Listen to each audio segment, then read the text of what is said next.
Hello, I'm Seema and welcome to part 44 of the chapter Hydrocarbons. In the previous video, we were discussing the chemical properties of aromatic hydrocarbons and we spoke about electrophilic substitution reactions. And I told you that the different electrophilic substitution reactions, we just discussed them. I told you that chlorination occurs, sulfonation occurs, nitration occurs, Friedel-Crafts alkylation and acylation. These are the reactions, electrophilic substitution reactions that we studied. And I told you in that video that in the next video I'll be discussing the mechanism of these reactions. In organic chemistry, it is very important to know the mechanism, because if you have an idea about the mechanism of a reaction, you can kind of predict the products that will be formed. Because the products, whatever logically may seem to be the product, sometimes the mechanism tells you that why are you getting this product instead of the one that you were expecting. Anyway, just recapitulating a little bit of what the products are. In the case of chlorination, we get the benzene ring with any of these electrophiles. The electrophiles substitute one of the hydrogens of benzene. And therefore the benzene ring, in benzene ring, one of the hydrogens is substituted by this electrophile. When we say chlorination, it means a chlorine atom adds on to the benzene ring. If we say it is alkylation, then a methyl, ethyl, whatever, an alkyl group will get attached to the benzene ring. If we talk of acylation, then COCH3 is acyl group, that will get attached to the benzene ring. If you have sulfonation, then SO3H group will get attached to the benzene ring by substituting one of the hydrogens. If nitration occurs, NO2 group will get attached to will take the place of one of the hydrogens of benzene. So these are the products of electrophilic substitution reactions that we studied in the previous video. Let us now understand how this process, how the electrophilic substitution takes place. Electrophilic substitution is usually represented by a capital S and a capital E as a subscript.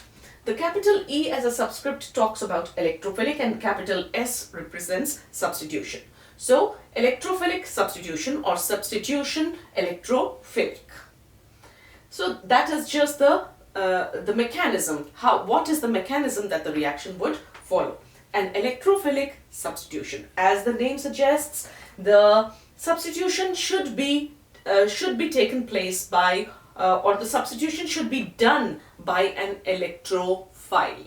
Electro means electrons. Electrons are negatively charged. Phile or philic or phyla, it means affection or love. So the electrophile is something that loves electrons or negative charge. So anything that loves negative charge obviously would have the opposite charge, that is, it would be positively charged. So a positively charged species takes the place of one of the hydrogens in the benzene ring, and therefore it is known as an electrophilic substitution reaction.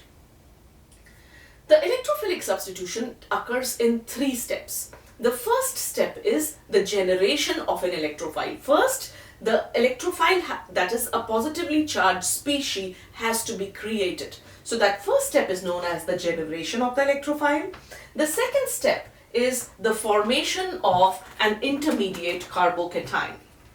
Formation of a carbocation. The carbocation, when the positively charged electrophile gets attached to the benzene ring, it makes the benzene ring positively charged. So the benzene ring is anything where carbon has a positive charge would be a carbocation. So a carbocation is formed, but a cation, of course, you know, cations and anions are not stable as such unless they are present in an ionic compound, or if a positive or a negative charge is present in a neutral molecule, it would try to get rid of that charge and become neutral again. So the carbocation that is created is an unstable intermediate, and the carbocation then in the next step, in the first step, the electrophile adds to the benzene ring and the hydrogen is still there. It adds to it. It is not substituting. Substitution has not occurred as yet. Electrophile is generated. In the second step, the electrophile attacks the benzene ring and attaches itself to the benzene ring. thereby making the benzene ring positively charged. In the third step, this positively charged benzene ring loses a proton. What is a proton? A proton is hydrogen with positive charge. So that hydrogen atom, to whichever carbon the electrophile got attached, that hydrogen which was attached to that carbon atom, that will leave, but it cannot leave with its electron. It has to leave its electron behind so that the positive charge is neutralized. And when hydrogen leaves without its electron, hydrogen itself becomes positively charged. And positively charged hydrogen is known as a proton. So the third step is removal of a proton. When hydrogen leaves as a positive charge, the ring now, along with the electrophile that had added to it, now with the hydrogen leaving instead of an addition, this is now a substitution. One thing added and it took the place of the hydrogen that left. And hydrogen that left without its electron so as to neutralize the positive charge, and therefore hydrogen that left leaves in the form of a proton, that is without its electron, where it is positively charged. So these are basically the three steps of electrophilic substitution reaction.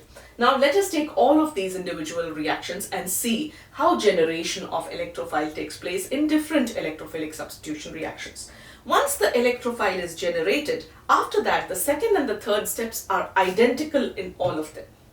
Therefore, for the second and the third step, in place of writing the exact electrophiles like Cl negative or CH3 Cl positive, the chloronium ion, or CH3 positive, or the acyl CH3CO positive, instead of using those, we just write E positive.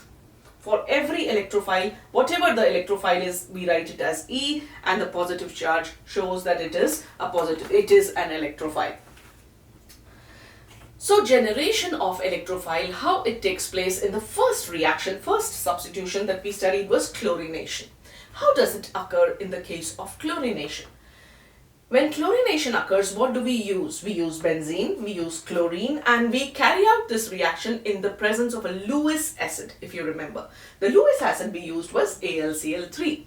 What is a Lewis acid? According to definition, anything that donates a proton or accepts a pair of electrons is an acid. And Lewis definitions are according to the electrons. So anything that accepts a pair of electrons would be a Lewis acid, and anything that donates a pair of electrons would be a base. So AlCl3 is a Lewis acid. So by definition of Lewis, it is an acid, which means it acts as an electron pair acceptor. What happens when chlorine molecule, both the chlorines have the same electronegativity, it is a neutral molecule. But in the presence of a Lewis acid, it causes a breaking of the bond between chlorine and chlorine, but the breaking of the bond is in such a way that since it is a Lewis acid, it attracts electrons towards itself. It causes the breaking of the bond not a homologous, like not a homolytic cleavage, but a heterolytic cleavage. In homolytic cleavage, normally the two chlorine atoms would just break, and the bond would break between the two chlorine atoms, and both the chlorine atoms will get one electron each, which was their own electron. But in the presence of a Lewis acid, a heterolytic cleavage occurs. Heterolytic cleavage means one of the chlorines takes both the electrons of the bond, and one of the chlorines becomes positively charged.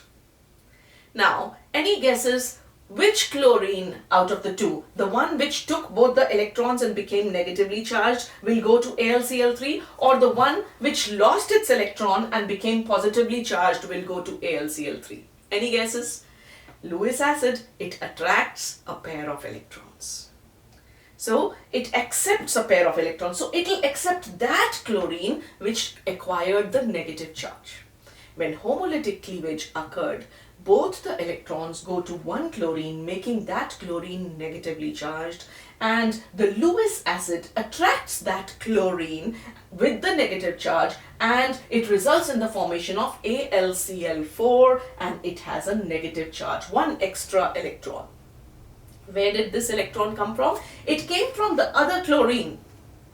which is now, because it lost one electron, it is now positively charged. So what do you get? You get Cl positive and you get Cl negative, which attaches itself to the Lewis acid to form AlCl4 negative. Now, this Cl positive is called chloronium ion. It is positively charged, and since it is a positively charged ion, it acts as an electrophile. It will be attracted to electrons of the benzene ring. And where does benzene ring have electrons? Benzene ring has these pi bonds. And it is these pi electrons which are attracting the positively charged electrophile. So, the electrophile in the case of chlorination is Cl positive. It is called chloronium ion. The Lewis acid accepts the chlorine with the extra electron, resulting in the formation of AlCl4 negative. Then come two more types of electrophilic substitutions where we use AlCl3 as the catalyst, where we also use a Lewis acid. So, we'll take these first because they are similar. In the case of alkylation, an alkyl group is combined and alkyl halide is taken. It could be methyl halide, it could be ethyl halide, it could be propyl halide or whatever. So an alkyl halide in the presence of, again, a Lewis acid, AlCl3 in this case. And the same thing happens, the same thing would happen, but this one would be easier. In the case of chlorine and chlorine, both the chlorines had equal electronegativity.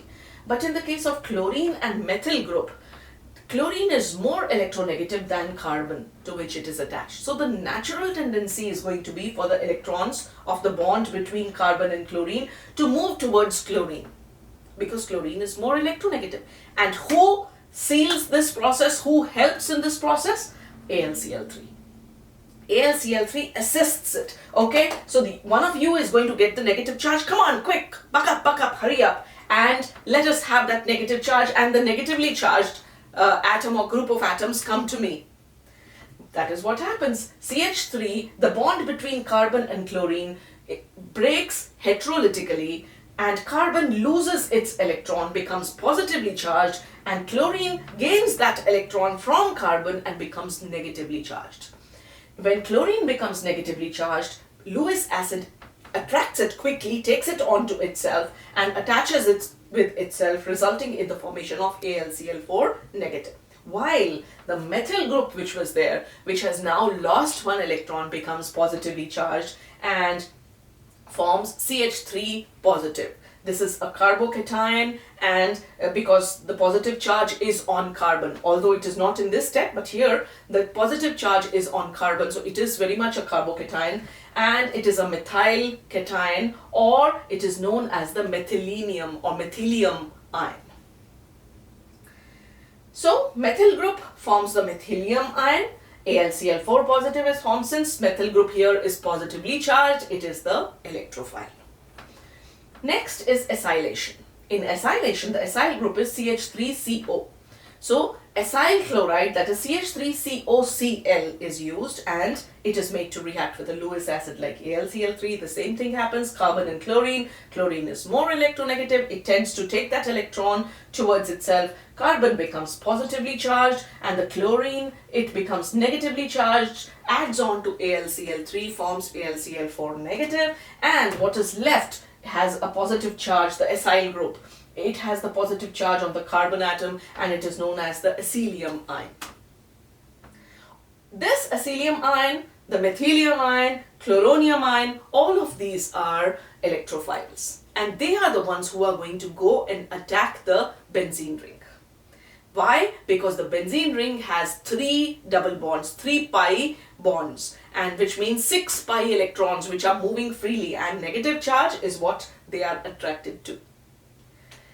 Then comes the next electrophilic substitution reaction, that is sulfonation.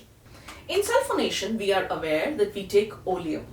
What is oleum? Oleum is sulfuric acid, highly concentrated sulfuric acid, which is heated, and it is heated so much that it starts fuming. When it starts fuming, some of the sulfuric acid molecules lose water. It gets dehydrated, or you could say anhydrous. Sulfuric acid would be oleum. When a sulfuric acid molecule loses water, look at it, H2SO4, right? This is just sulfuric acid which has been written in a different manner. There are 2 hydrogens, there is 1 sulfur, and there are 4 oxygens. When you remove a water molecule, both the hydrogens are lost, 1 oxygen is lost, so what are you left with? SO3. That is why when we wrote the formula for oleum, what did we write? H2SO4, and in a bracket we wrote SO3. So when sulfonation occurs, the SO3 and the H2SO4, they react with each other. The sulfuric acid here acts as an acid and the SO3 acts as a base in this reaction. After losing that water molecule, the SO3 now and the H2SO4, they react with each other in such a way that an electrophile will be generated. So when H2SO4 heterolytic cleavage occurs, oxygen being more electronegative, it attracts the pair of electrons between oxygen and hydrogen. So HSO4 becomes negatively charged, which we write here, HSO4 negatively charged, and the hydrogen becomes positively charged. Now this SO3 has, do you see SO3, the structure of SO3? There is a sulfur. With the 3 oxygens, there are 3 double bonds. Every oxygen has 2 lone pairs on it. So it is rich in unsaturation. It is rich in electrons as lone pairs. So this H positive, what it does, it quickly comes and attaches itself to one of the oxygens. But this hydrogen is H positive. So it does not have any electron. So what happens, let us say it attaches itself to this oxygen. One lone pair of this oxygen is used to form the bond between oxygen, a covalent bond between oxygen and hydrogen. When this lone pair of electrons is used to form the OH bond, oxygen now has given its 2 of its electrons to form the bond, and that bond is equally shared by the hydrogen also. So this oxygen becomes positively charged. Whenever the same atom gives both the electrons for a bond, the atom itself becomes positively charged, because that pair of electrons, it was supposed to, in a covalent bond, it was supposed to give only 1 electron and the other atom was supposed to contribute 1 electron. But when both of these electrons are being contributed by 1 atom, then that atom acquires a positive charge. And this kind of a bond is actually known as a coordinate bond. Anyway, so the oxygen becomes positively charged, and therefore SO3H positive is the electrophile that is generated. We now come to nitration. In nitration, the generation of the electrophile takes place in 2 steps. An electrophile actually is created in the first step, but it is not very stable, so it gets modified a little. So let us see what happens. What nitration occurs in the presence of a nitrating mixture. If you remember, I would encourage you to watch the previous video. Only then you would be able to follow whatever I am explaining here. The nitrating mixture is a mixture of sulfuric acid and nitric acid. So you have sulfuric acid, again HO3SOH, and HNO3 is nitric acid. Do you know, both nitric acid and sulfuric acid are highly, they are very reactive and they are strong acids. They are very strong. But if you take nitric acid and sulfuric acid and compare them, both of them, if they are concentrated, sulfuric acid is stronger than nitric acid. So let us say that there is a wrestling match between 2 very strong wrestlers. Both of them are very strong. So if both of them, or let us say they are the world's number 1 and number 2. If anyone comes and wrestles with them, that person is going to lose, because these 2 are the top 2. But when these top 2 wrestle with each other, the one who is the top, number 1, the chances of that person winning are more. Let us say that the top 1 is really strong, and even the top 2 can do, the second one can do nothing to win the first one. So, but although this one can defeat all the other people, so it is very much a very good wrestler, or it's a very good acid, it's a strong acid, but this strongest acid, in comparison to that, this is not as strong. So when you make these 2 strong acids react, When these two wrestlers they fight among each other, then this becomes the loser. Let us say the winner is an acid and the loser is a base. So when you have two very strong acids, the stronger one acts as an acid and the weaker one among the two acts as a base, as happened in the case of oleum. The SO3 was obtained from an H2SO4, yet it acted as a base. The same thing happens. Nitric acid acts as a base because it is slightly weaker than sulfuric acid. And sulfuric acid, it acts as an acid. What does that mean now? Anything that donates a proton is an acid. So, again, heterolytic cleavage occurs. Oxygen, being more electronegative, takes the electron, results in the formation of HSO4 negative. And the H positive which is formed will come and get attached to nitric acid. Where can it come and get attached? Oxygen has two lone pairs. Since oxygen has two lone pairs, this hydrogen, one of the lone pairs, will be used to form a coordinate bond. Now oxygen will have only one lone pair and it results in the formation of a coordinate bond, and just as happened here, the oxygen that gives both the electrons now becomes positively charged. Now when the positive charge is on this oxygen, it results in the formation of a positively charged ion. But the problem is that this positively charged ion is not very stable. It would be more stable, it would very quickly lose a water molecule. And in order to lose the water molecule, what will happen? Nitrogen loses, again a heterolytic cleavage occurs here, and nitrogen loses its electron to oxygen because oxygen is more electronegative and oxygen here has got a positive charge, which it should not have. Oxygen naturally attracts electrons, so the two electrons of this bond go to oxygen, thereby this nitrogen now becomes positively charged. When the nitrogen becomes positively charged, the water molecule becomes neutral and it is given out. So this is the step 2 that occurs. The ion, the cation that is produced, it undergoes heterolytic cleavage. Water molecule, there should be another hydrogen here. There should be another hydrogen here. Yeah. So the water molecule is removed and NO2 now becomes positively charged, which is the nitronium ion. So nitration occurs. The electrophile in the case of nitration is nitronium ion. In the case of sulfonation is this ion. In the case of acylation is the acylinium ion, the methylium ion and the chloronium ion. These are the different electrophiles that are generated in the first step.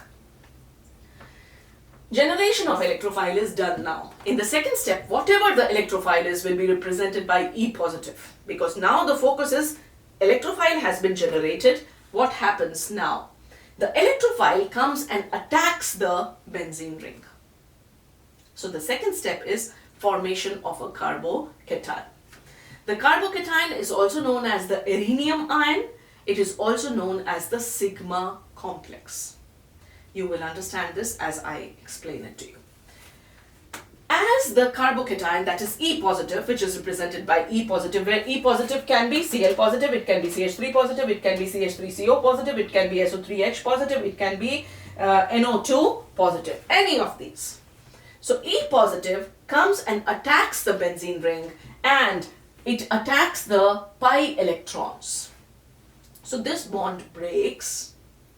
Whenever a bond breaks, the bond was between these two carbon atoms, this carbon and this carbon. One electron was given by this carbon and one electron was given by this carbon. Now we are going to ignore the resonance here. We are going to imagine it to be a fixed bond between two atoms. So both the carbons were giving one electron each for this pi bond, and the electrophile comes and uses these pi electrons and it attaches itself to this carbon. And if you know, in benzene, every carbon already has a hydrogen attached to it. That is already there. But we usually don't write it in this structure, if you know. Right? CH, CH, CH, CH. So the hydrogens are not usually written, but they are assumed to be there. But since the electrophile is coming, it is breaking this pi bond. This is shown to explain to you that the hydrogen here and the hydrogen here, they remain where they are. What has happened is the pi bond has broken. The 2 electrons of the pi bond have been used to form a bond with E.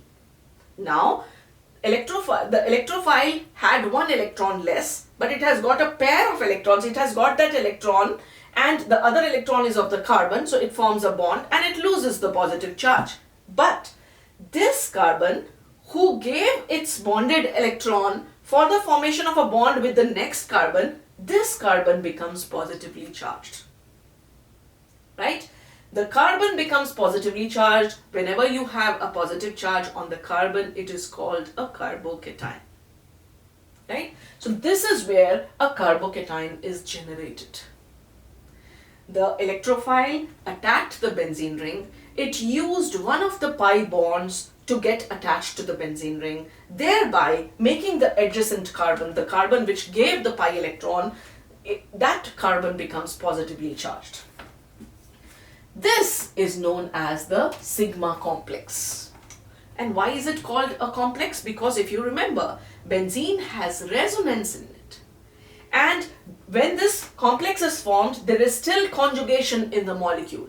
So some partial resonance still exists in the molecule. And therefore, it is known as a complex. It is unstable, it is complex, it is known as an arenium ion. Now, what is really interesting to note here is that if you look at this carbon, how many bonds is it forming? It is forming a bond with this carbon, it's forming a bond with that carbon, it's forming a bond with E, the electrophile, and it is forming a bond with hydrogen. It's forming 4 bonds. And all 4 bonds are single bonds. Whenever carbon forms 4 separate bonds, what hybridization does it have? It has sp3 hybridization. sp2 hybridization will be when carbon forms a planar molecule, it is forming a planar structure and it has a double bond with one of the atoms and single bonds with 2 other atoms. Carbon always forms 4 bonds. But when there is a double bond, it is sp3 hybridized.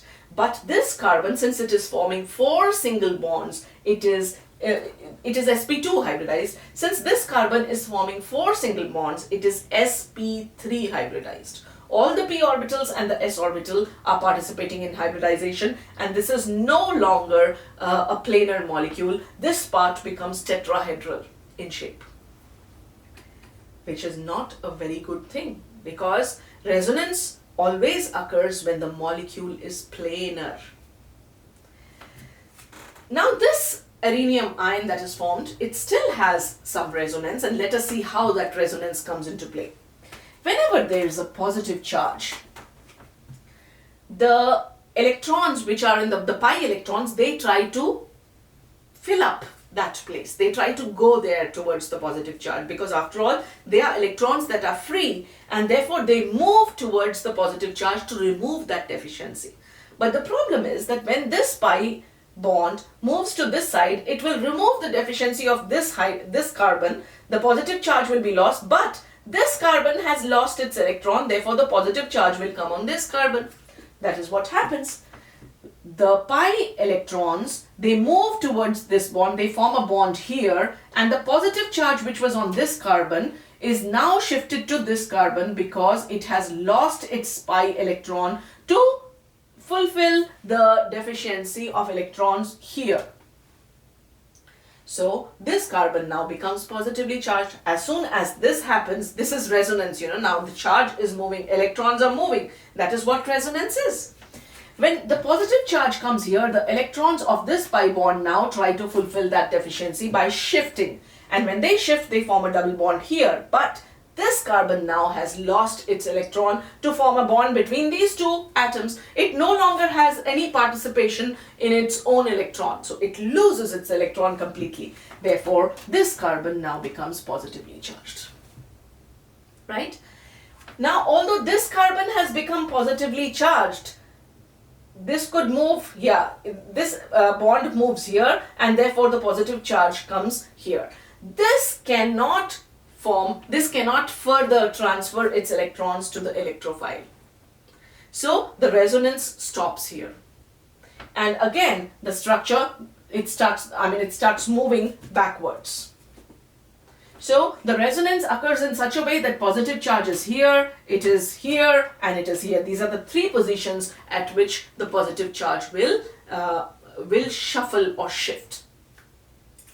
So these three resonating forms, the resonating structures, give you one erinium ion, the general structure. Like in the case of benzene, we make that dotted structure or a circle between the benzene ring. Similarly, for erinium ion, we show a positive charge in the middle, and it is the positive charge which is moving. But there is no positive charge between these two carbon atoms.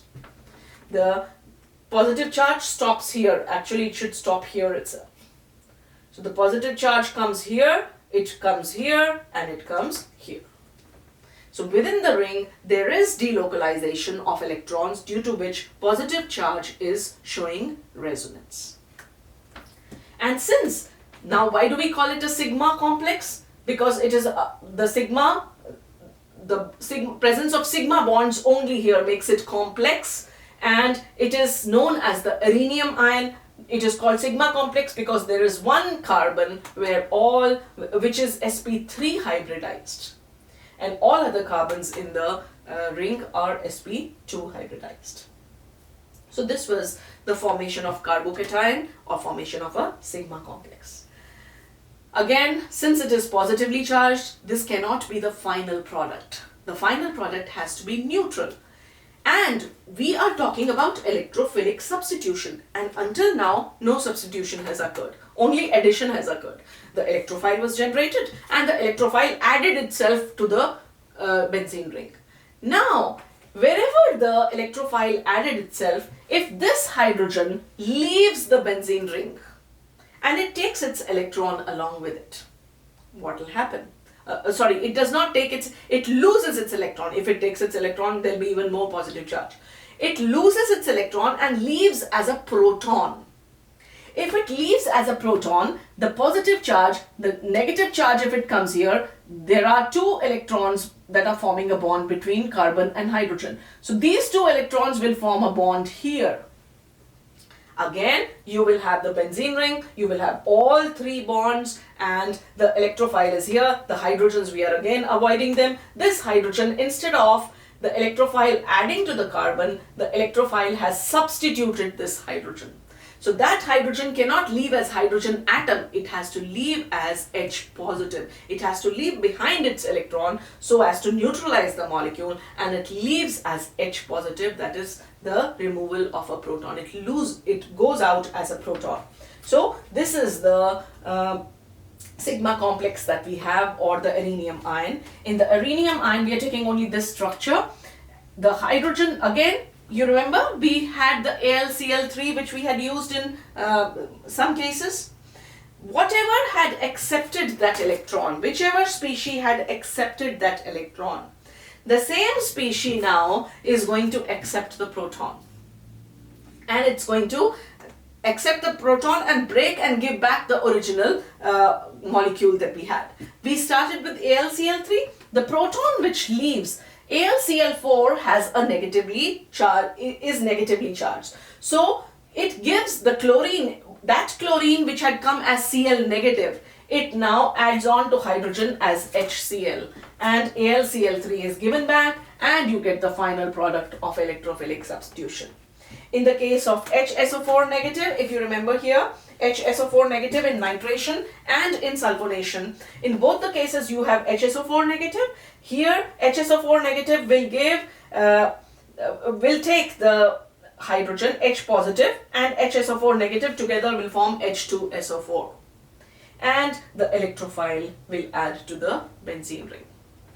So in the case of oleum and in the case of nitration, the H2SO4 which was originally there is regenerated, and you get it back. And the electrophile the electrophile substitutes. In this way, in 3 steps, it has substituted the hydrogen in the benzene ring. So this was the mechanism of electrophilic substitution reactions, and that's the reason why I wanted to use 2 videos to explain the electrophilic substitution. The other two properties, that were addition reactions and oxidation reactions, we have already done in the video number 42, I guess. So with that, we finish this topic. Yes. And in the next video, we are going to be talking about the directive influence of functional groups in monosubstituted benzene. With this, I'll wrap up today's video. If you wish to watch the other videos of this chapter, click the link that appears on top of the video. And if you found it helpful, give it a thumbs up, subscribe to my channel, recommend it to your friends. Please try to help as many kids as you can if they can find these videos useful. Otherwise, there's no point in my spending all this time and if it does not benefit anyone. So please recommend it to your friends and keep returning for more videos in chemistry. And thank you for now, and bye-bye.